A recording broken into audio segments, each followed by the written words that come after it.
All right, welcome everybody to another DeKalb County UNITES webinar. This is part of our Getting Ready for the Recovery series that we have every Monday, Wednesday, and Friday at 2 p.m. Mondays, like today, we have accountants, bankers, and our very own Jock Sommese on to talk about PPP programs. Wednesdays, usually a subject matter expert from unemployment to HR to you name it.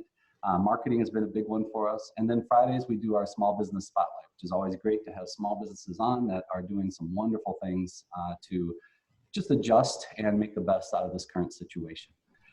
What is DeKalb County UNITES? DeKalb County UNITES, really quick, is a grassroots movement in the community. A bunch of people from Northern Illinois University, private sector, government sector, nonprofit sector. All of us just came together rapidly when the COVID-19 crisis hit and shelter in place took effect. We realized it was going to have a severe impact on our small business community. So we got together to make a positive impact on that small business community. Really, in a nutshell, we've accomplished three major things. One, we've got a website up with a wealth of information, especially about PPP and EIDL. I highly recommend you go up there because we've even posted new documents in the last couple of days and a lot of great ones that we're going to reference on today's webinar. So it's kind of a one-stop shop for all the government stimulus, local money, state money, programs that are out there. And also you can just hit contact us and reach out to us for any question. And I mean any question. We're going to do our darndest to be able to get that answer to you. But the website also has a recording of all of our webinars. So you can go there, click on webinars at the top, and you can see all the previous recordings at your leisure on our YouTube channel. Second thing we did is we got on the horn in conjunction with the DeKalb County Economic Development Corporation's Board of Directors and called all the major employers in our community to see if they could redirect some of their spending immediately into the local economy. And a lot of them had budgets, money they were going to spend throughout the entire year, and we asked them if they could accelerate that spending. And we had over 50 major employers do just that. So that was just a wonderful thing to see how we were able to affect the local economy through all the businesses coming together and helping each other out. And the third thing is our webinar series, which we have today. So our webinar series, like I said, is Monday, Wednesday, and Fridays, 2 o'clock. And we've had just a great panelists on, lots of information shared. So again, hit our website, check out the previous recordings, and I know you're going to find some gems in there that are really going to help you out. So for today, today is reviewing the PPP program. And we have had a lot of changes since last Monday that have come through the SBA that we're going to cover in depth today. I do want to let you know, if you want to ask a question, just move your mouse down to the bottom of the screen. You're going to see a little Q&A button. Just click on that, type in your question, and Courtney and I will make sure that we get the answer from Mark and Jock here. I do want to introduce our panelists. We have Jock Sommese. He's with the Small Business Development Center based out of Waubonsee and Kishwaukee Community Colleges. We have Courtney Strohacker here with the DeKalb County Convention and Visitors Bureau. She's my right-hand woman, going to help me get the questions done and make sure we have a really good webinar today. And then we also have Mark Kerman with Siepert Co, a local CPA firm. So welcome, everybody. I'm super excited about today, and I thought we have so much to cover. We better just light this candle and get started. Jock, I think you were going to kick it off for us today. Well, I'd just like to say that the SBA came out with a press release late Friday afternoon, and they said, we're going to try to make in a nutshell, we're going to try to make things easier for you, because we kind of just put things out there and we weren't really sure, but maybe let's try to put some structure to what's going on there. And our very own Mark has spent countless hours trying to come up with what the most important things are, and he's absolutely going to kick that off. But in a nutshell, the SBA is saying that their intent is to reduce the compliance burden and simplify the process. So that's a good move in and of itself. They're talking about alternative payroll covered periods, which I'm sure Mark is going to talk about. They're talking about flexibility on payroll and other non-payroll expenses, which they really were not too flexible with before. Step-by-step instructions for calculation. There's implementation of an exemption of forgiveness for employees who are refusing to come back to work. So, you know, a lot of good things there, and Mark is going to be the guy who's going to lead us through. Yeah, and on that, what Jock's referring to is the SBA actually has a frequently asked questions document that is wonderful on their website. And if you actually go to DeKalbCountyUnites.com, click on small business resources, that's the first link that you're going to find. and you can go through and they label when new questions came out, when they posted them, when they posted the answers. So it's a nice document to go, and you're going to find answers to, I'm sure, a couple, 2 or 3 of your questions that you may have during that time. All right, Mark, we got a ton of stuff. First, I know Frank Roberts couldn't be here today, but he reached out and he was really hoping we could probably provide some clarification, or just make sure people are aware of what's the tax implications of the PPP money that we receive as small business owners. And I thought maybe you could educate us a little bit on that.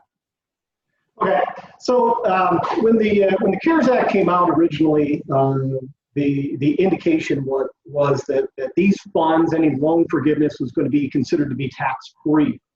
And that has now since been interpreted by the IRS. The IRS has come out and indicated in a notice that basically says, though, yes, that money is tax-free, any monies that you use in order to obtain the tax-free portion, so in order to get that loan forgiveness, any monies that you use to obtain that are not going to be deductible.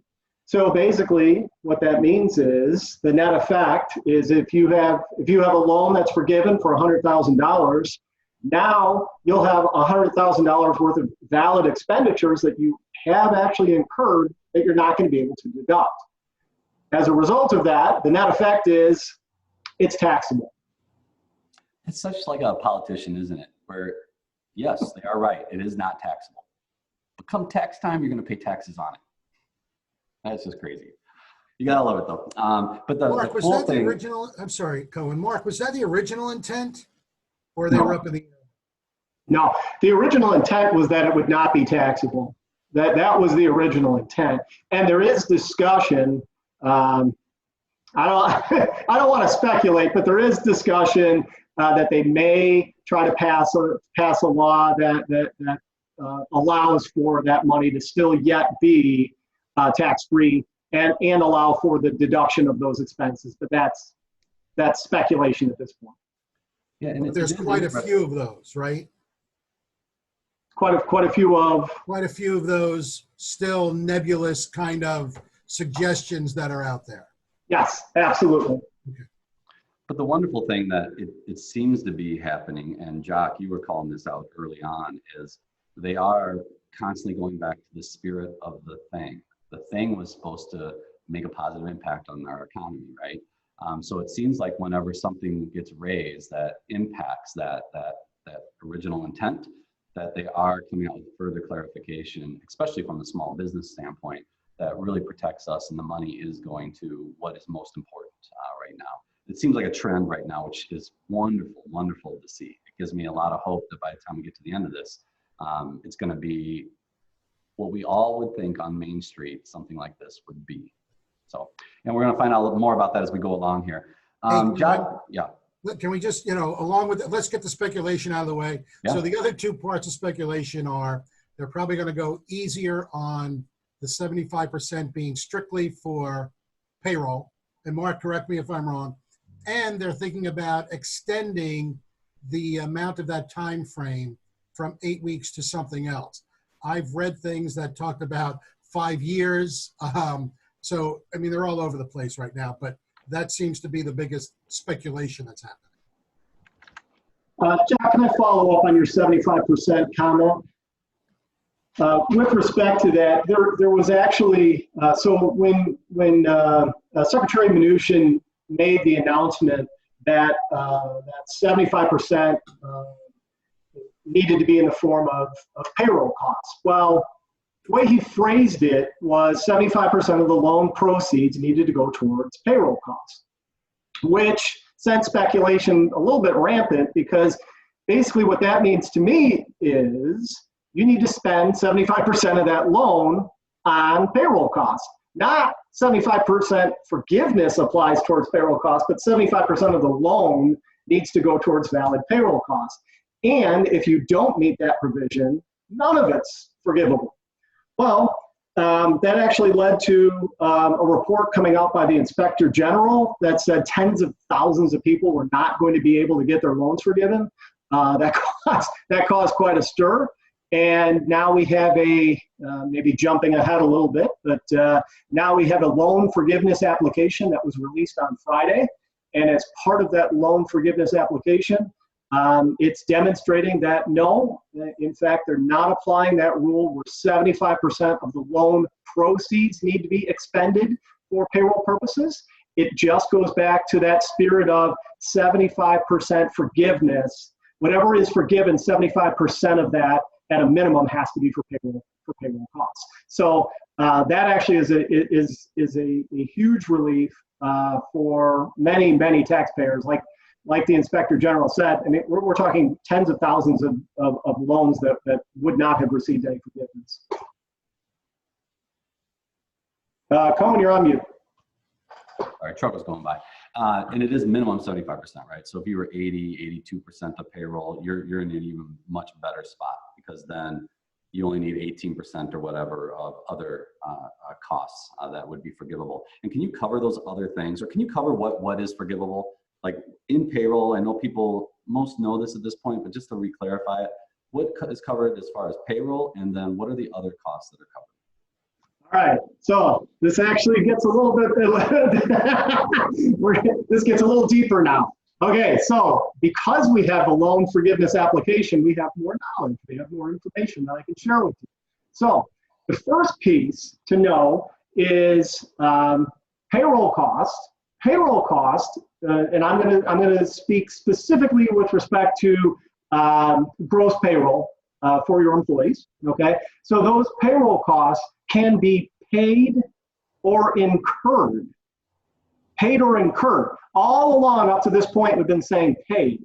We are now seeing paid or incurred. And what incurred means is based on what your regular payroll cycle is, you can have incurred payroll cost that's not paid until you're outside of your 8-week window, and it would still qualify. Is it one or the other? Is it one or the other? Incurred? Either. Yeah. It's either.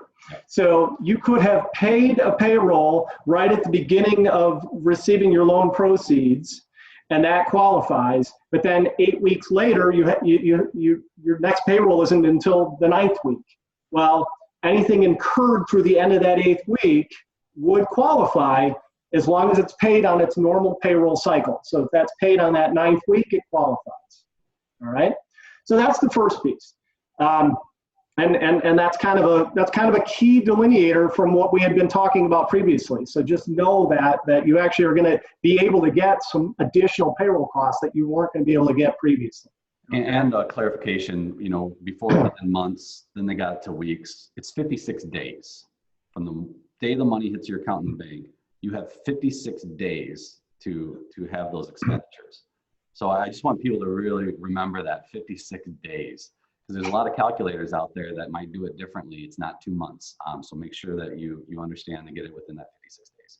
So what are the payroll costs, Mark? And I'm assuming we're just going to go deep on this, because then we can talk about the owner's portion, and oh my gosh.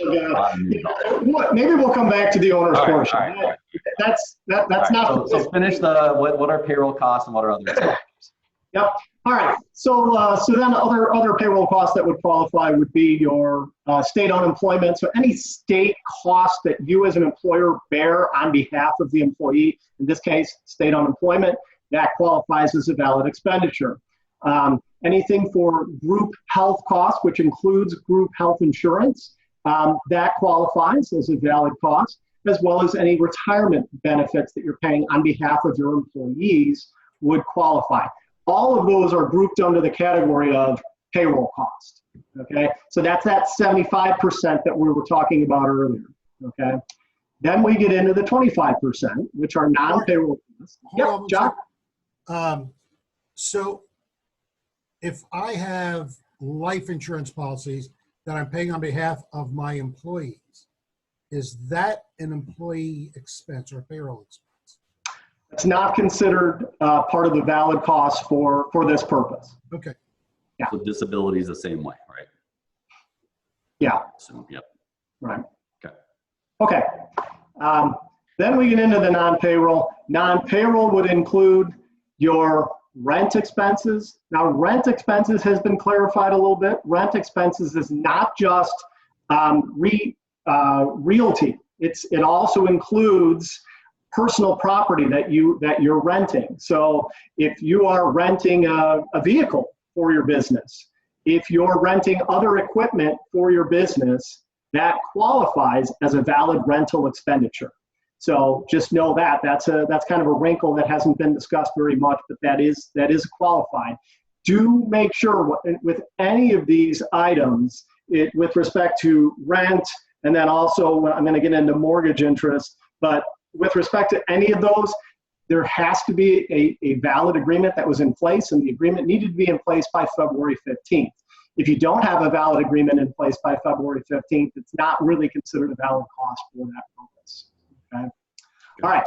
So then we get into the mortgage interest. Now again, mortgage interest is not just on a building. Mortgage interest also qualifies for financed equipment that you may have purchased for your business. So any interest that you're paying for those purposes does qualify.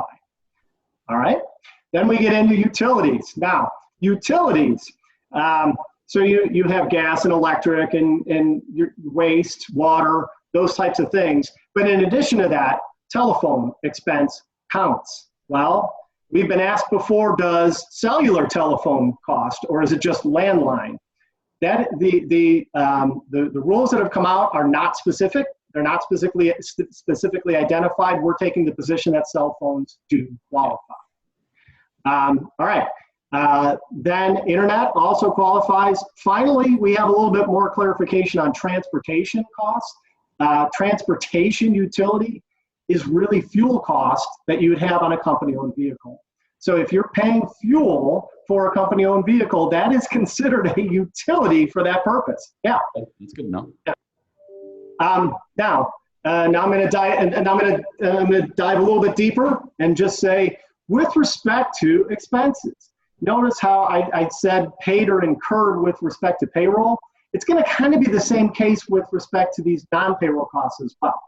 And the key here is really you want to be looking to make sure it's paid. But if you have a mortgage interest payment, let's say that falls just outside of your 8-week window, that mortgage interest payment can still qualify as long as it's paid by its normal payment date. So if you have a payment that's due, let's say your 8-week period ends on June 30th, and you have a payment due on your mortgage interest on, say, July 3rd, that can still qualify as a valid expenditure as long as it's paid by July 3rd. Mark, is this any interest? If I have a bank loan, is that interest deductible from this? It has to be associated with property, so either personal or real property. If it's a line of credit, no, doesn't qualify. So it has to be a bona fide mortgage affixed to property. Thank you. What about software rentals? We've got that question from Phil. So if he's renting software, it's property. He's renting it. Software rental. I'd have to look into that deeper. I'm not gonna express that 100% is qualified. Yeah. To me, I think it's. Jock, are you ready? Yes, go ahead. It's my favorite part every Monday. I think it's gonna pass the smell test. There it is. Hey, what about dental? Is dental considered health insurance? Yeah, dental is considered health insurance, yes. Mm-hmm. Okay. And then Vicky has a question on the payroll piece. What if wages were reduced after the loan was applied for? What payback qualifies the original pay? What payback qualifies? The original pay or the reduced wage? I need to hear that question again. I'm not sure I understood the question. What if wages were reduced after loan applied for? What payback qualifies? The original pay or the reduced wage? And really it's the reduced wage. Yeah, we're talking actual expenses incurred. Correct. Yeah. So yeah, Vicky, so if overall your pay went down, so you're paying less in payroll, you're only going to get forgiven what you actually paid out. That's it. Not the calculation on previous payrolls has a limited effect on this portion. Limited effect. There's the whole calculation piece. But yeah. We'll get in more on that here, I'm sure. Mark, since we're talking the payroll, and I don't know if you want to go into it, John's asking, is it true that the SBA changed the restoration of employee headcount date? Or Jock, do you know? I thought they it was still changed June it. 30th. Yeah, so there's a few pieces that are relevant here. If you so there's some safe harbor provisions, and I think that's what John's asking about actually. So if you restore your full-time equivalent employees to what they were on February 15th, which is the baseline period, okay? So if you restore that full-time equivalent to what it had been at that time, then you would meet the safe harbor provision, even if you hadn't paid those employees all that period of the 8 weeks. And even if your 8-week period, even if your 8-week window ends prior to June 30th, you could still qualify for that purpose. So making up a number here, if your full-time equivalents is your baseline is eight full-time equivalents, and throughout that period you had paid less people, so let's say you were at 5, but by June 30th, you had 8 full-time equivalents hired by that date again and working for you, you then qualify for the safe harbor provision, and you don't have a reduction for that purpose. Now, there's a unique quirk in the loan application that also says if you do it by the end of your 8-week period.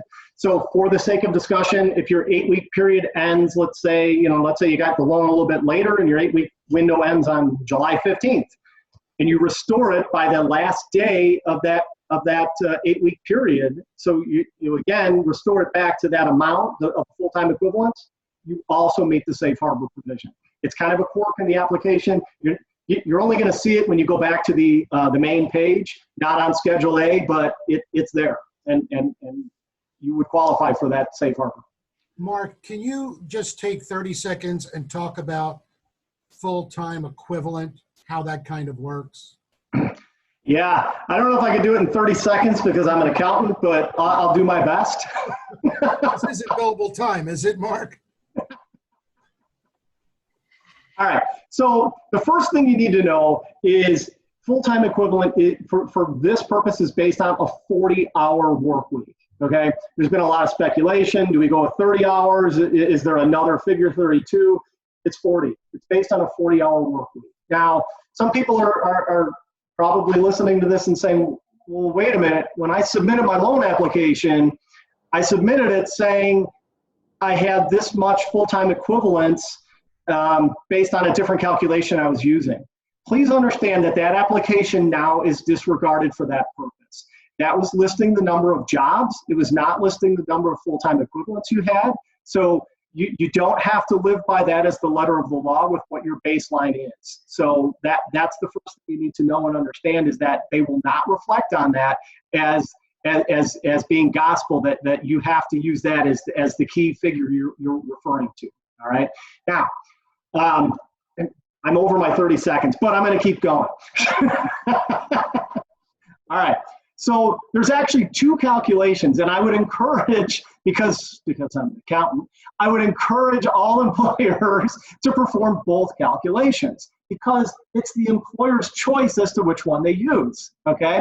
So the first calculation that you can make with respect to full-time equivalents is going to be based on, you're going to take the total number of hours that for which they were paid, and then you're going to assume a 40-hour work week for those same people. Your 40-hour work week is your denominator. Your numerator is how many hours for which they were paid. And if that divides out and becomes equal to or greater than 1, then that's 1 full-time equivalent, okay? If it's less than 1, and this again is the first calculation, if it's less than 1, then you would divide it out and round to the nearest tenth. So you may have a 0.7 full-time equivalent, you may have a 0.3 full-time equivalent. That's how the math works on that first calculation. And you would do the same for your base period, okay? Now, the second calculation, and you have the choice, this is at the borrower's choice, you can simply say, do they meet the 40-hour-a-week test? Yes, they do. It's a full-time equivalent of 1. Do they not meet that test? No, they don't. Then it's a full-time equivalent of 0.5. You then don't have to perform the calculation on each employee. You just simply look at on a per employee basis. Do they qualify? Don't they qualify? It's either a 1 or a 0.5. Based on the math of that, you'd want to look at both calculations and see which one's better, which one's going to give me more loan forgiveness. That's the one you want. So that's why I would encourage you to actually perform both calculations. But you have the choice to use either method. And it's in the application, you'll see it.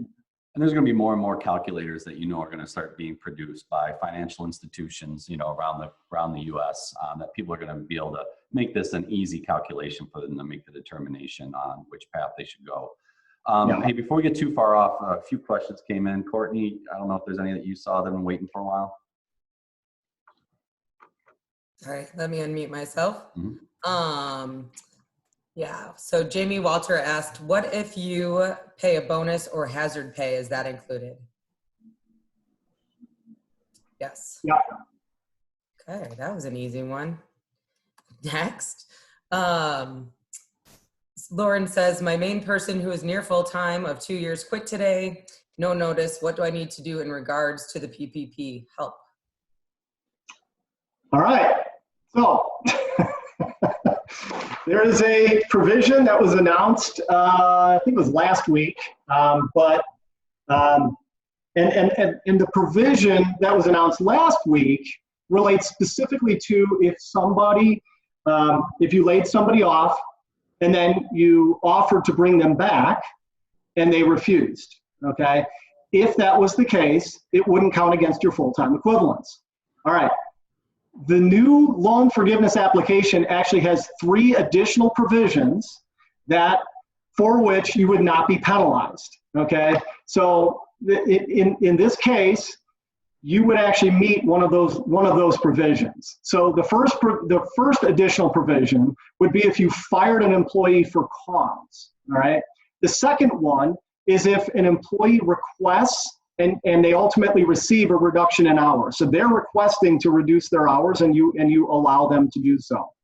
The third one is the employee voluntarily terminates their employment. So if they meet any of those 3 additional provisions, including the first one that was mentioned, so now 4 provisions, it does not go against you negatively for your full-time equivalent. The one thing worth noting though, with respect to this, is for purposes of the calculation, you cannot rehire somebody, you cannot hire somebody else to take their place.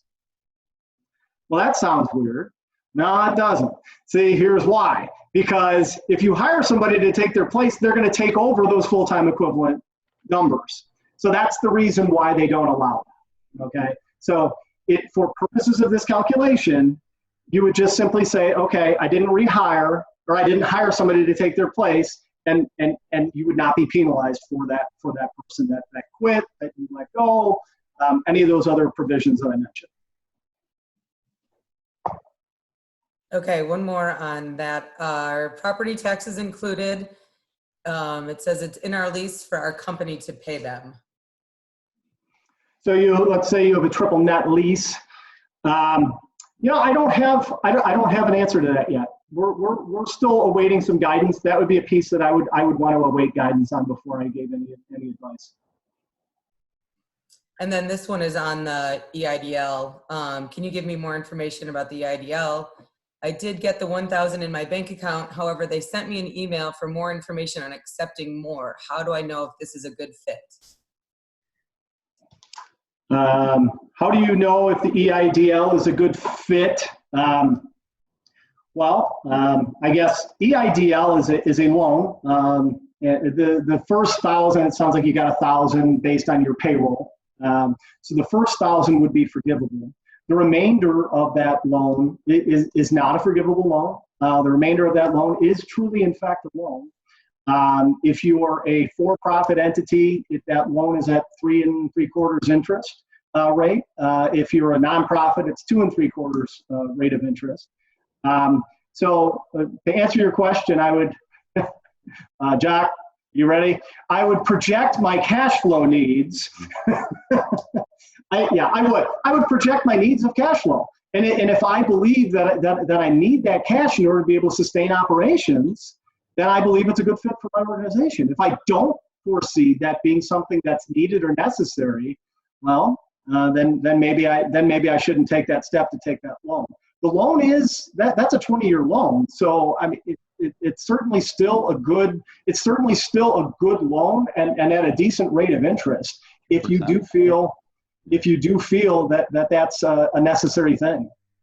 So, and if I remember right, on the application for PPP forgiveness, if you received EIDL money, the forgiveness portion, which was a maximum of $10,000, the initial quick cash in your bank account, that will be deducted off of your total forgiveness for PPP, since the SBA, the federal government, already gave you that money and you've received it in your bank account. So just remember that, that as you're filling it out, that you will, receive less PPP because of it.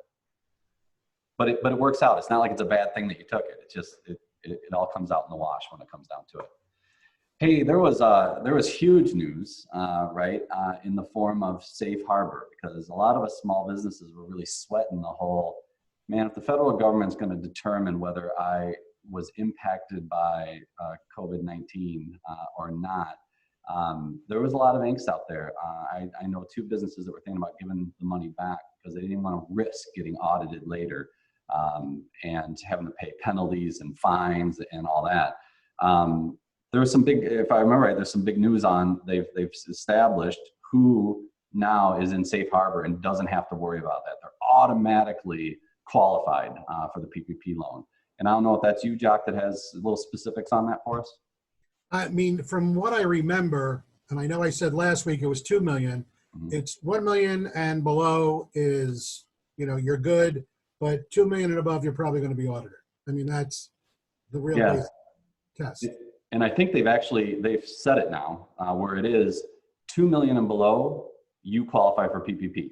No questions asked. The government figures, how could a business that small not be impacted by this current crisis? So that was a real weight off for me, and I know a lot of the other businesses that I talk to be able to no longer have to worry about that piece. Now we just have to figure out, okay, what's going to be forgiven or not, and that's all just a mathematic calculation based off of payroll and expenses, right, Mark? Right. Yeah. Can we give Mark a chance to catch his breath since he's been doing such a good job? I think it's kind of interesting that this new information has come out because only 37% of the new PPP money has been touched. So the government's saying, wait, something can't be right if people don't want this money. Right. I think people kind of stopped and thought, wait a second, we don't know what we're getting into. Maybe we shouldn't do it. But I think with this clarification, once again, I say go for it. Yeah, because I've heard out there that banks are trying to figure out how to get money back to people that returned it just over this particular issue, which is crazy. And then there was a Wall Street Journal article that came out, I think it was this weekend, actually talking about there may be the opportunity for people to apply for PPP funding twice. So there's a lot of talk right now because that money's out there. And like you said, Jock, if people aren't taking advantage of it, that means they're not taking it. That means it's not doing what it was intended to do. So the federal government's really looking at it hard and figuring out how they're going to adjust and make sure we get those dollars in the pockets of small businesses to keep this machine going. Right. So that's been good to see. Right. And I'm not the pessimist in this group at all, Mark, but I always, part of me is saying, well, why aren't people taking this money? Have that many folded already that, can't use it because of that? I don't know. I hope I'm absolutely wrong about that. How you doing, Mark? Because I'm dying to go over this owner payroll thing, man. But what do you want to cover next? How about that? We can do that. That's fine. Right. So on that new fresh off the presses application, there's a whole section that's talking about owners we can't deduct this, we can't deduct that. Can you bring some clarification to those of us out there that, all right, I had an idea of what my PPP forgiveness was going to be. It was easy. Payroll costs, those utilities and things. But now that's not quite the case, is my understanding. So I don't know if you can walk us through what that looks like. Yeah, so what you're referring to is owner employees. And this would be in specific relation to corporations, okay? The key here with respect to owner employees is there is a limit. Well, there's a few provisions, but let's talk about the payroll cost first, okay? So there's a limit on how much you're going to be able to deduct for your payroll as an owner employee. the limit is going to be capped at the lesser of the amount you actually paid yourself during that 8-week window, or the amount you paid yourself in that same 8-week window in 2019. Okay, so this is, I think it's safe to say, this is with the intention to ensure that a business owner doesn't increase their payroll to be able to get more loan forgiveness. It's intentional so that they don't qualify for more loan forgiveness by simply paying themselves more payroll. So that's unfortunate, but that's the piece that's there. But in addition to that, they put some further restrictions on it. So if you're an owner-employee, and actually this also qualifies for, now I'm going to expand it a little bit. It's also if you're a partnership, if you're self-employed, you are not allowed to claim as an additional deduction for payroll costs. You're not allowed to claim any amounts you contribute towards retirement plan for yourself and any amounts you pay for group health insurance. So if you are an owner in a business, unfortunately, those are no longer eligible deductions that you can claim against the PPP loan. Now, is it 100% out, or in partnership situations, if you own 25% of the company, is it just 25% of your health insurance that you can't claim, or is it the whole kit and caboodle's out? I'm going to answer the question based on my knowledge of the loan application or loan forgiveness application, which is I don't see anything giving a calculation for a limitation saying I'm only a 25% owner. It's my understanding it's all. None of it is allowed. It'll be interesting to see if that changes at all. Just think of all those employee-owned organizations, right? Yeah. There's a huge part of your payroll costs that you can't deduct because you did an amazing thing by turning your organization into an employee-owned organization. So right. I bet there's going to be potential modifications there too going forward. All right, sorry. And then last piece, because we were talking about owners that were paying themselves a lot more, and the government's like, hey, you can't do that. What's the cap again on maximum pay that can be qualified here? So for the owner employee, the cap is that whatever you paid yourself in that very same 8-week window in 2019. And that's regular your cap. Employees, the cap is what? Regular employee, the cap is an annualized wage of $100,000. Yep. Okay. So no changes there. Right, that's correct. Okay. So we have a question, which is obviously very near and dear to my heart, and I would love to know. Any more news on the PPP for chambers or other 501c6s like the Convention and Visitors Bureau?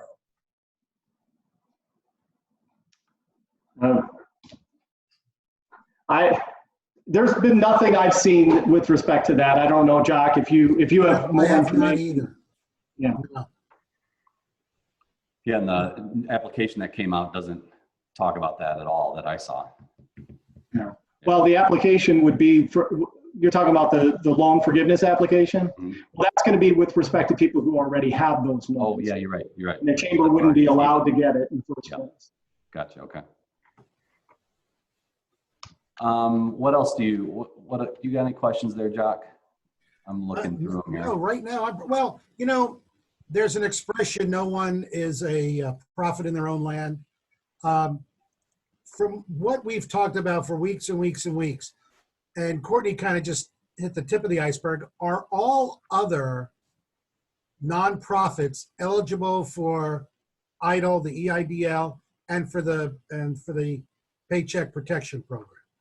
That's the question I'm putting out there, because I keep saying yes, yes, yes, but I keep getting pushback from some people. Well, it's my understanding that the EIDL is now limited to ag business only. Correct. Previous to that. Yeah. And the PPP, Mark? Pardon? And the PPP? So the PPP is limited to charitable organizations, unfortunately, and that's it. So any 501c6, no, they don't fit that criteria. Right. Okay. Yeah. That's exactly what I've been saying. Brian Murphy has a question. Does that mean SP get no forgiveness? SP. SP. Sole proprietor, is that what he's? Oh, okay. All right. So, sole proprietor. Now I'm gonna reel this back again. With respect to this owner employee. Okay. When I was referring to your cap on how much payroll you're allowed to deduct, all right, that was with respect to corporations. All right. If you're sole proprietor, if you're self-employed, for purposes of the payroll cost, it's a strict calculation, and the calculation is just simply going to say, what did you make in 2019? And let's use the Schedule C as the point that we're referring to. If you're a sole proprietor, you're likely going to be filing on a Schedule C.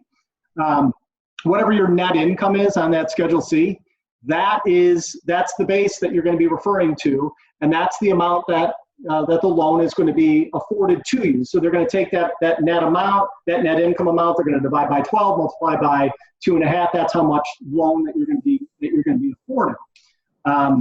When it comes to the forgiveness portion, they're strictly going to look at it based on days. So the number of days divided by the number of days in a year, multiplied by the 2019 income. So it has nothing to do with 2020.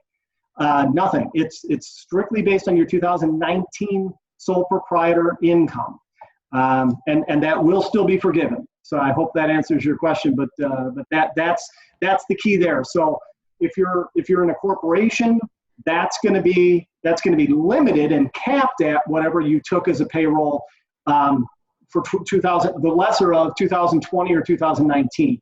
If you're a partnership, if you're sole proprietor, self-employed, all of those weird terms that basically mean the same thing, that's all based on 2019. So, Mark, I'm also able then to deduct or to use in the forgiveness formula the dollars that I need to contribute for not taking taxes out and that kind of thing.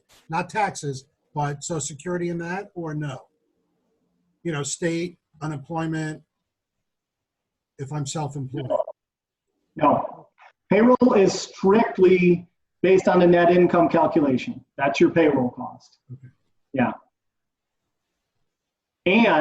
And originally we had believed that you would be able to additionally write off your retirement contribution and any health insurance that you were paying as a self-employed individual.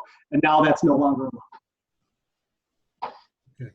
So Mark, we've talked before on this about, how are we going to stay organized and how are we going to keep track of stuff? I was always doing it for that impending looming audit that might happen. And I know, Jock, less than 1%, but you know what? I get lucky sometimes. So I wanted to cover my butt on all that. But now when I read the new application, it's not asking for the invoices. I mean, it wants those, but it also wants receipts. So it wants proof of payment, is my understanding, on each and every one of these bills as well, in the form of a canceled check, a handwritten receipt if you pay your landlord, face to face or whatever it might be. Payroll is going to be the same thing. I saw, make sure you get your 941s in place and all that. Is that what you were reading in there too, that there's going to be a lot of documentation we're going to need to provide as proof of payment? Yep. Yeah. Okay. It's going to be rather voluminous. Yes, there's going to be quite a bit that you're going to need to provide to your lender. So just to share what Sundog's doing out there, I mean, I told everyone before, like, we created a separate bank account, put all the PPP money in there. When we make payroll out of our general fund, I transfer that exact same dollar amount from my PPP over into my general fund. What's nice about that is when I go to file for forgiveness, I'm going to have a bank statement that's going to have a one-to-one match with all the what I deemed are qualified or eligible expenses to be forgiven. But then we also were making copies of all the bills, the invoices, and having those in a folder ready to go to match those one-to-one to the monies that went out. But now we're going to circle back also as we go along and track and get those canceled checks and copies of those and receipts and put those in those folders as well, because 8 weeks is going to hit.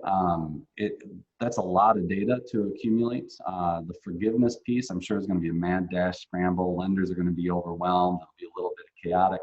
But plus, with shelter in place gone, the economy could be turning around. We're all going to be really busy. So I would highly encourage everyone just to spend some time now and try and get a lot of that data gathered. The payments that you made, the corresponding invoice, and the corresponding proof of payment. I think it's going to save you all a lot of time later on and make that forgiveness application piece just an easier process to go through. That's my thoughts, Mark. I don't know if you have any insight on there, being an accountant who receives this stuff every year from people. No, again, to me, the more the better, and the better organized it is, the more your lender is going to love you. Okay. Right. So, yeah. Speaking of lenders, though, has anyone heard that lenders have started to put some kind of format together or spreadsheet that you could use? Wow, that's well. I mean, I've seen them out there. Yeah, from your lender, from a lender, not from my lender. No, from your own lender. I'm saying. No. No. Okay. But I'm pretty sure I've heard of other lenders that have out there. Probably the larger financial institutions. But again, since things keep changing, some of them, to Mark's point, may not want to bother with it just because it's going to get modified anyway. Yeah, so nothing, at least from my financial institution, I haven't seen anything, and I'm assuming, Mark, you haven't either from yours. So, Mark, an expense is an expense is an expense. You might as well start keeping track of that now because you're going to need it one way or the other. Yeah, absolutely. Yep. So real quick, John Bachman says he hasn't seen anything from his lender either, so thanks, John. Lori Guest said, excellent section. Thank you for taking your time to do this. She really appreciates it, which is awesome. And man, I love you, Lori. Also, Brian Murphy has a question. Also, is the PPP loan going to subject SE tax as if paid to an employee? Self-employed tax? What? Yeah, that was what I was asking. Cover it? Oh, it was, okay. I thought, right, Mark? Say that again. Was that what I thought that's what I asked earlier. If you did, I misunderstood the question. Okay. Um, Better answer for me. Yeah. Yeah. It depends what I answered. I said I couldn't deduct it. Now can I deduct it? Okay. All right. So let's get into this a little bit because now I understand. So the question, the way the question is worded leads you to think, well, okay, am I going to actually pay self-employment tax? So I'm going to have this income and I'm going to pay self-employment tax on it. And you think, well, no. However, let's go back to the concept of the Schedule C. So if we have a Schedule C and we're saying, okay, we received, let's say 20,000 in PPP financing that was forgiven. So we received 20,000. We don't have to show that 20,000 as income, but we also can't show expenses against it.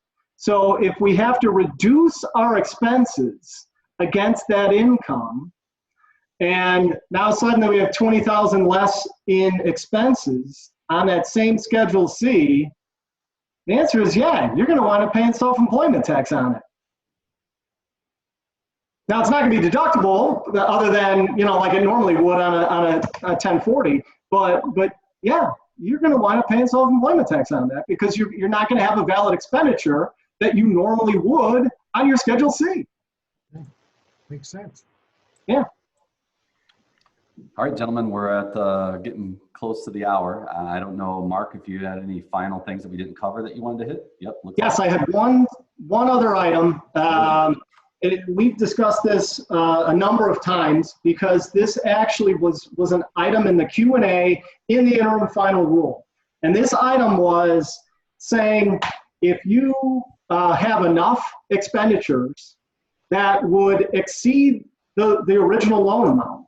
So you have an amount that exceeds the original loan amount that are qualified expenditures, you don't have to pay the interest on that loan. Not the case anymore. Oh. This new loan forgiveness application does require you to pay interest on this loan, and they will not forgive the interest unless further information comes out at a later date.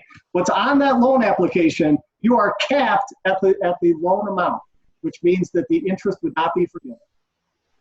That's probably the lobbying of our financial institutions that got that one to happen. Mark, do you have a more positive note to leave us on? That was just A more positive note, how about anything that's forgiven is free money, right? That's the spirit. And that is a good reminder. That Exactly. is. Yeah, well-earned, hard-earned money, but yes, definitely. All right, with that, I'll go ahead and wrap this webinar up. I want to thank Jock Sommese from the Small Business Development Center out of Waubonsee and Kishwaukee Colleges. Thanks again, Jock, as always. Mark Kerman from Siepert Company, a CPA firm here in DeKalb County, as well as Courtney Strohacker from the DeKalb County Convention and Visitors Bureau. I'm Colin Barnes with Sundog IT, a local small business here.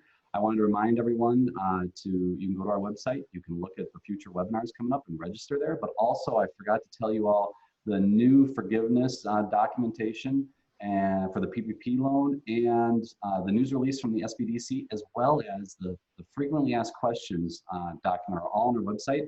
The first two, just go to where you registered for this webinar, click on webinars at the top, find today's. There's links right there for those, and we'll move those over to the small business resource. But the frequently asked questions doc we keep referencing, just go to small business resources, click on that, and you're gonna see it right at the top. Other than that, take a look at the webinars coming up. We got some great ones this week. As always, I look forward to seeing everyone there. And don't forget, DeKalbCountyUnites.com.